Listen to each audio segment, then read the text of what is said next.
Good morning, ladies and gentlemen.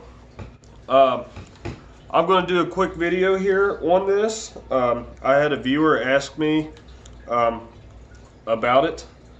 Long story short, I have a viewer. He bought one of these rifles. This is the Ruger MPR, and it's actually his first rifle he's ever had, to my knowledge, which is awesome, man. That's great.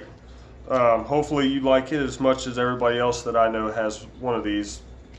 They love them as well, so hopefully you love yours. But anyway, he had a question with purchasing a foregrip and how to install it.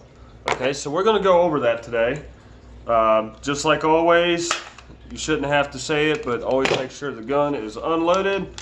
All right, mechanically, visually, and if you want to, you can check that way. Okay, this gun is unloaded.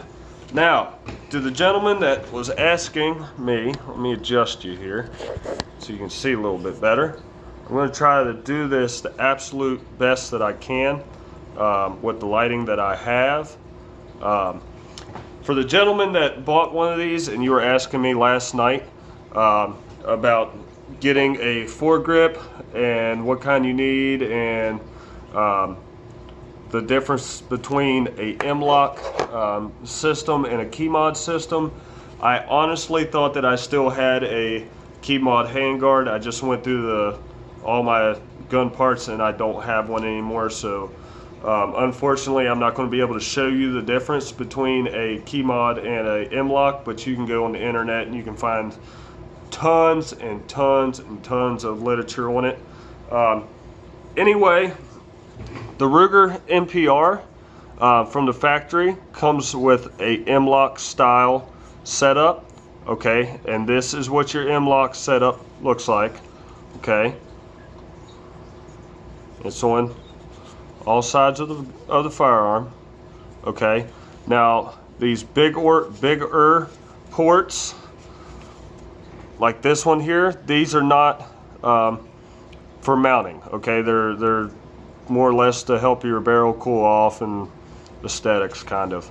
But these on your sides are your M-LOK system. Okay, now you were asking me about grips, what kind to get. Honestly and literally, there are hundreds and hundreds of different kinds of grips that you can get. It really just depends on what you plan on doing with it and what feels comfortable to you. Personally, all of my grips on just about all of my ARs are BCM gunfighters. They're at a slight angle. Okay, so if my hand is the bottom of the rail, all right, you see it's slightly angled this way. Okay, I'll show you the way that I mount it for my comfort. But here's the way that you can tell an M-LOK from a KeyMod, which I don't have any to compare, which is kind of bad. But an M-LOK setup looks like this.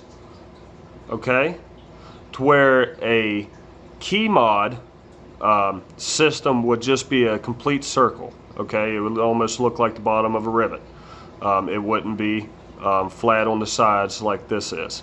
Okay, so almost all grips that you're going to buy, they come with the hardware, and most of them come with the Allen wrench that is going to fit the hardware. Honestly, you can see down in there, there's a bolt, and it is an Allen, and then on this side is this nut that's going to go inside the M-LOK system. Okay, so probably the first thing, or what I do, the first thing that before I mount one of these onto the firearm, let's take the disassembled sling here. What I do is I just kind of hold the grip up and figure out where it feels comfortable to me on the rail. Okay, and then you can kind of pinpoint where it needs to go after that. Okay, so what you're going to do Obviously, you're going to take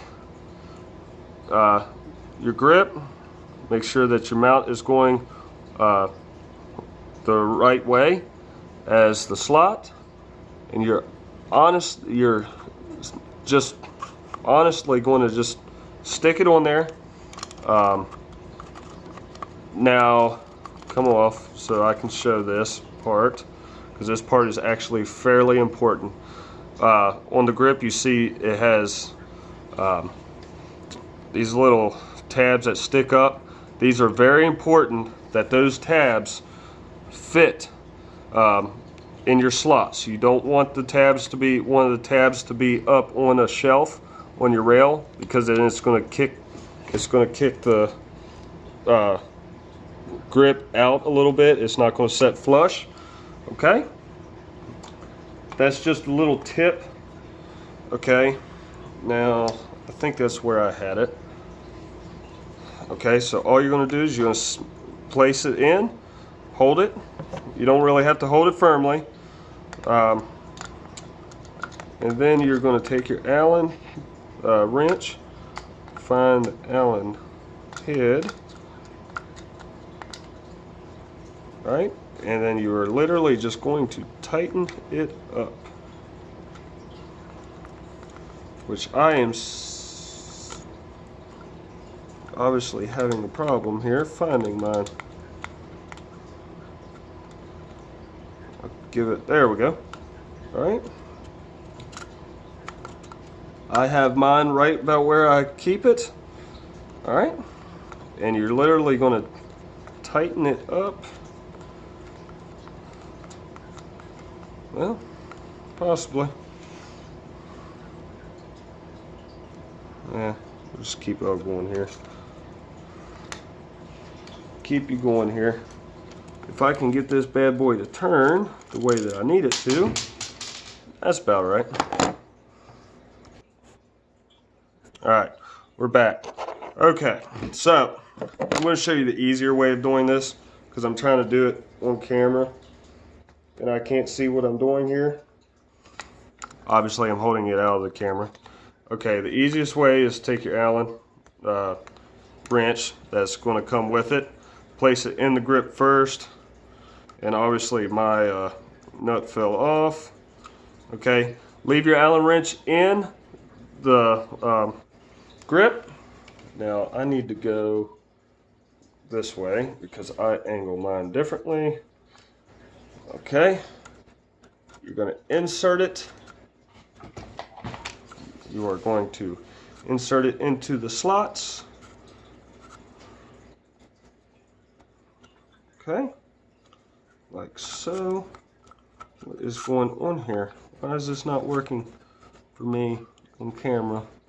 Any other time I can slap one of these on in like 30 seconds. The one time I'm trying to do it on camera, it's not working.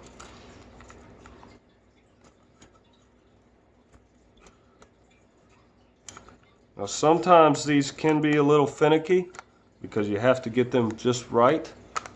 There we go. And I'll show you here in a second what I'm talking about, kind of finicky. All right, now when you tighten it up, you don't have to over tighten it, okay? Don't tighten it. All you're doing is just snugging it up. All right. Now, depending on what grip you buy, some of them are like this, where you have storage inside the grip. Most of the time, depending on the gun, I'll keep a little bottle of oil, cleaning oil. Some of my other ARs are a little bit longer. I keep an extra firing pin in there in case I break a firing pin, etc. Stuff like that. Okay, so after you install it, again, hold it up. Make sure it feels comfortable to you, which mine actually could come back a little bit, but it's fine. Okay, now what I was trying to say, okay, you can see the nut right inside there, right inside here. As you are turning the screw, that nut is elongated so it fits inside the slot. While you are tightening that up, it actually spins. So instead of it being long ways, here, try to simplify this a little bit for you. So when you insert it, you're going to insert it and nut's going this way. As you tighten it, that nut actually spins, and it turns this way when it's tight, and that's what actually keeps it locked against the rail. Okay, I hope that kind of helps out a little bit. It's actually kind of weird. I'm glad that this gentleman asked me about it, because honestly, it's kind of basic fundamentals that once you're into these things, you just know, and you assume everybody knows, and you forget the basic stuff. So I'm really glad that he actually asked me about this question. Now, the only other thing that I have on grips that is very important, obviously this is a rifle, all right? If you have a pistol, if you have an AR pistol, you need to be careful. If you put a vertical foregrip on an AR pistol, you better damn sure measure it and make sure that you can legally put this on a AR pistol. Okay, the ATF says if you have the install a vertical grip onto a AR pistol, the overall length from the crown, not the end of the muzzle brake, you have to take the muzzle brake off, from the end of the crown to the furthest stretched out point on the buttstock has to be at least 27 inches. So if you have an AR pistol and the overall length of your firearm is under 27 inches, don't do it. Do not put one of these on an AR pistol. Rifles, they're fine. There's no goofy rules or anything to the rifles. But that's basically it. Obviously mine's, got a bipod. If the mounting setup for it is the exact same way. This one I've got my offsets for my Trijicon RMR right here, which if you would like, I can show you one day how to do that. All it is literally just like a scope mount. It sits on the rail, you tighten it up, and then it's there. So, sir, I'm not going to call you out. I don't like doing that, but I hope that this helps you. I hope the lighting's okay so you can actually see what's going on in here. Like always, guys, you all are awesome. You help me out a lot. If you have any ideas for videos, I'd love to hear them, and I will do everything that I can in my power to make the video happen.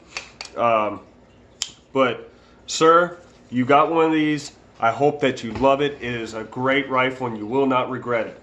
I bought an AR-556. I think I mentioned it in one of my other videos. It's just a standard AR-556.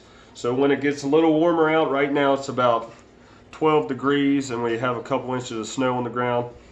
I'm going to take this gun, which is going to be kind of unfair because this gun is very well broke in, out, and we're going to compare it to the standard Ruger AR-556 so you can see the difference between this gun and the standard rifle. So again, I hope that this helps you with your question on how to mount a vertical grip or a hand grip onto your firearm. Like we were talking in the comments, the biggest thing you got to understand is there's two different kinds of mounting system. The M-LOK, which has gotten a lot more popular since the military adopted this style a few years ago, versus the KeyMod, which is what I kind of started out with because KeyMod was the thing when ARs kind of first took off, in recent years. So just make sure, understand that the Ruger MPR does come with an M-LOK style rail system. So make sure that the grip that you get, no matter which one you choose, make sure it is compatible with it is M-LOK compatible. The KeyMod will not work on an M-LOK. If for some reason you happen to accidentally order a KeyMod system, they are not hard. You can either exchange the grip back more than likely, or if you find a grip that you like but you can't find it in a M-LOK style, you can buy the M-LOK hardware for this. grip. But like always, guys, you are awesome. Keep the ideas coming. I love it. Until next time, like and subscribe. I'll see you later.